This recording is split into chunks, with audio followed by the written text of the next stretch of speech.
Hello friends, welcome to the channel. Today we are going to discuss chapter 8 of the book Individual and Society. I am Poonam Dua from MN Education Academy of Literature. You may join our channel to see the discussion of all important topics of this book, Individual and Society, from exam point of view. This is chapter 8, the exercise book by Rabindranath Tagore, the great Bengali writer.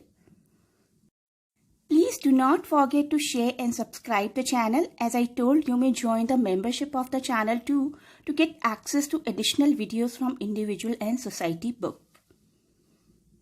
Tagore ji के बारे में at present थोड़ा सा brief में जान लेते हैं because हमें ये स्टोरी डिस्कस करनी है द एक्सरसाइज बुक. अगर आप डिटेल में जानना चाहते हैं तो डिस्क्रिप्शन में दिए गए इनके बायोग्राफी लिंक के वीडियो पर क्लिक कर सकते हैं. He was a Bengali poet, short story writer, song composer, playwright, essayist and painter, born 1861 and died 1941. Tagore ji को जाना जाता है अपने सिंपल लैंग्वेज के यूसेज के लिए जो कि आम लोगों को समझ आए, और एक्सरसाइज बुक भी इसी तरीके की सिंप्लिसिटी का एक सिंबॉलिज्म है.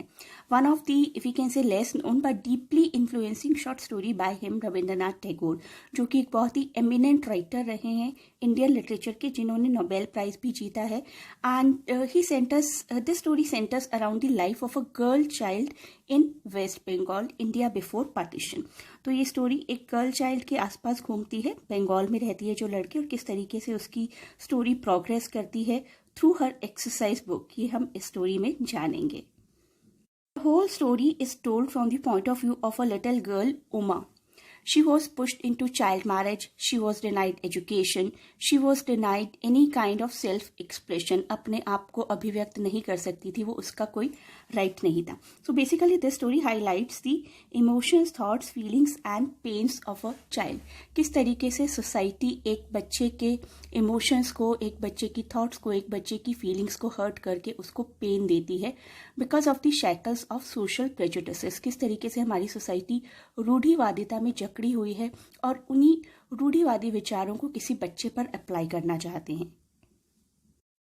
बच्ची के बारे में ऐसा हमें पता चलता है कि वो बहुत ही टैलेंटेड है, पढ़ना लिखना चाहती है, जहाँ उसे जगह मिलती है वहाँ लिख देती है. उसने नया नया लिखना सीखा है. So the very first sentence of this short story यही इस स्टोरी को हाईलाइट कर देगा. Little Uma was considered a troublesome person by her family when she started learning how to write. जब इस लड़की ने लिखना शुरू कर दिया तो पूरी फैमिली के लिए एक ट्रबल बन गई, because girls were not expected to be educated in Tagore's time, rather they were thoroughly discourage to read and write. Girls को हमेशा डिस्करेज ही किया जाता था. As I told, the story is narrated from the point of view of this little girl called Uma, जो continues एक अपने दिल में डिज़ायर रखती है, डिज़ायर फॉर एजुकेशन, लेकिन उसके उस डिज़ायर को फुलफिल होने नहीं दिया जाता.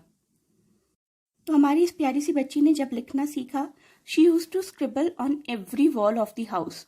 अपने हाथ में एक कोयले का टुकड़ा उठाती थी, उस टाइम पर कोयले से लिखा करते थे लोग, और कहीं भी nursery rhymes, Bengali nursery rhymes लिख दिया करती थी. And she found a copy of the novel Haridas secret and she wrote the phrase. उसी हरिदास सीक्रेट में से उसने एक फ्रेज लिखा, ब्लैक वाटर रेड फ्लावर, काला पानी लाल फूल. हर पेज पर वो लिखती गई and she wrote on the pages of the family almanac too, जो उस फैमिली का, उस परिवार का पंचांग था, उस पर भी लिख दिया उसने. अपने फादर की अकाउंट बुक पर भी लिख दिया, तब भी उसको किसी ने कुछ नहीं कहा. इनिशियली उमा को किसी ने स्कोल्ड नहीं किया, उसको डांटा नहीं गया, लेकिन एक दिन उससे एक भारी गलती हो जाती है.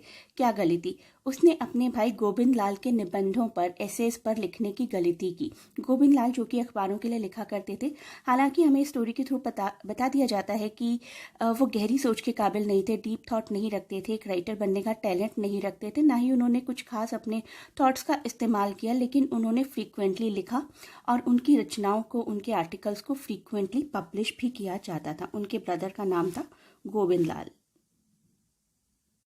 अब उमा के ब्रदर को तो बहुत गुस्सा आया. गोविंद लाल ने बहुत स्कोल्ड किया उमा को, उसके सारे राइटिंग टूल्स छीन लिए. उमा को बहुत ही हर्ट, बहुत ही ह्यूमिलेट फील हुआ, बहुत रोई वो.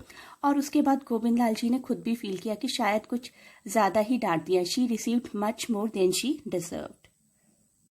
इसी तरीके से कुछ वक्त और बीत गया. उमा 9 साल की हो गई and she was married of at the tender age of 9 to Pyare Mohan.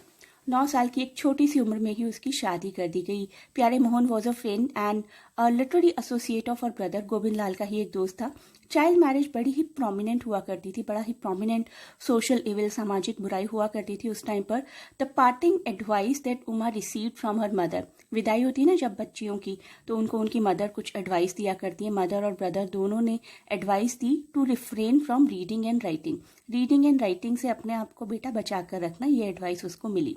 Such statements point to a clear gender bias in society. तो ऐसी स्टेटमेंट कि हम अपने बच्चे को ये कहकर भेज रहे हैं कि ससुराल में जाकर लिखना पढ़ना मत और जो मर्जी करना, तो ये जेंडर बायस को बहुत ही अच्छे से शो करती हैं। Literacy of female was very down, was considered an offence, एक पाप समझा जाता था उस वक्त पर फीमेल लिटरेसी को in our society. Tagore ji ने अपनी स्टोरी के थ्रू चाइल्ड मैरिज को भी बहुत अच्छे से एक्सपोज किया है, along with raising the issue of female education. तो अब उमा के बारे में बात करते हैं। उमा इतनी छोटी सी उम्र में शादी करके गई है, तो बहुत अच्छे से एडजस्ट नहीं कर पाई और मन ही मन क्या सोचती है, इफ दादा यानी कि brother comes to take me home just once I will never spoil his writing again. दादा I beg of you take me home just once I will never make you angry again. तो उमा बिल्कुल भी adjust नहीं हो पा रही है अपने ससुराल में और अपने मायके वापस आना चाहती है और मन ही मन में सोचती है कि अगर उसके ब्रदर उसको ले जाए यहाँ से तो कभी भी उनकी राइटिंग्स को वो स्पॉइल नहीं करेगी। अब हमारे राइटर ने दिखाया कि उमा को बहुत ही सीक्रेटिवली लिखना पड़ता था, सबसे छुपकर, जैसे कि कोई गुनाह कर रही हो। और एक दिन उमा की 3 सिस्टर इन लॉज ने उसके दरवाजे के, उसके रूम के दरवाजे के एक होल से देखा कि उमा कुछ लिख रही है और तीनों ने उसका मजाक उड़ाना शुरू कर दिया।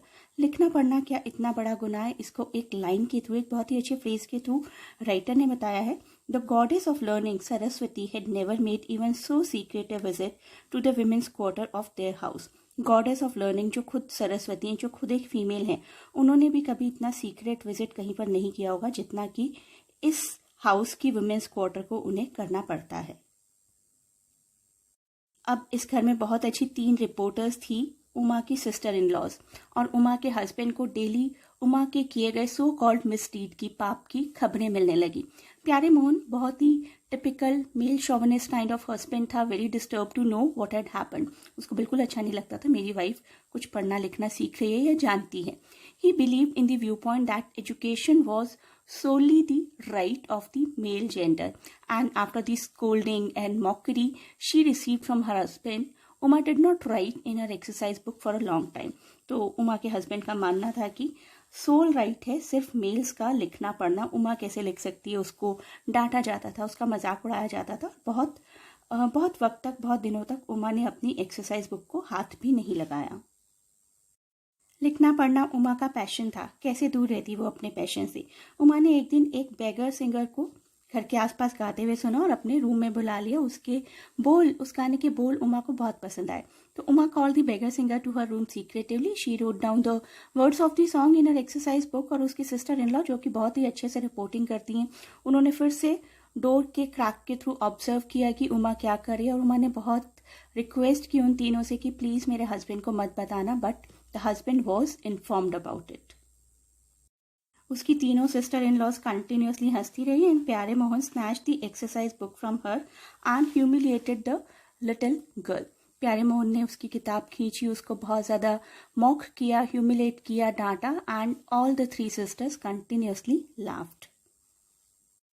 इस स्टोरी में टैगोर जी ने हमें जेंडर बायस दिखाया है बहुत ही अच्छे से। Gender bias against women. The gender bias in society gave men all the rights to snatch away a women's writing. Males के पास पूरे हक हैं अपनी फीमेल्स की राइटिंग्स को स्नैच करने का, चाहे वो कितनी ही टैलेंटेड हो, कितनी ही इंटेलिजेंट हो। But there was nobody to snatch the writings of a man, to destroy the writings of a man which may be full of nonsense and prejudices. Man की राइटिंग में चाहे हमें टैलेंट नजर ना आए, हम उसका कुछ नहीं कर सकते, लेकिन फीमेल की राइटिंग में अगर टैलेंट भी नजर आ रहा है, उस टैलेंट को तो कोई देखता ही नहीं पहली बात, लेकिन मेल को उसे स्नैच करने का, उसे डिस्ट्रॉय करने का, उस फीमेल को डांटने का, इवन पिटाई करने का भी पूरा राइट था। This has been shown through this story. So basically the story explores the impact of a prejudiced patriarchal society एक संवेदनशील बुद्धिमान लड़की के जीवन पर, दिमाग पर पितृसत्तात्मक समाज का क्या प्रभाव होता है, ये स्टोरी उसी प्रभाव को दिखाती है। द एक्सरसाइज बुक इस लड़की के व्यक्तिगत विचारों और लेखन की स्वतंत्रता की अभिव्यक्ति का एक जरिया था वो एक्सरसाइज बुक, लेकिन उसी एक्सरसाइज बुक को उससे छीनकर उसे हमेशा के लिए शांत करवा दिया गया। इन दी एंड आई से कि अपने आप को आप लोग जितना एजुकेटेड कर सकते हैं उतना करिए। Education is something, one thing no one can take away from you. आपसे कोई कुछ भी छीन कर ले जाए, आपकी नॉलेज को कोई नहीं ले सकता। And if you are going to see real development in the world, then best investment is women education. अगर हम दुनिया में वास्तविक विकास देखना चाहते हैं, रियल विकास देखना चाहते हैं, तो हमारा सबसे अच्छा इन्वेस्टमेंट, सबसे अच्छा निवेश है महिला शिक्षा। I hope you liked the video. Please do not forget to share and subscribe the channel. You may join the channel membership too to get access to video lectures of important chapters of individual and society. Thanks for watching. Best of luck for your exams.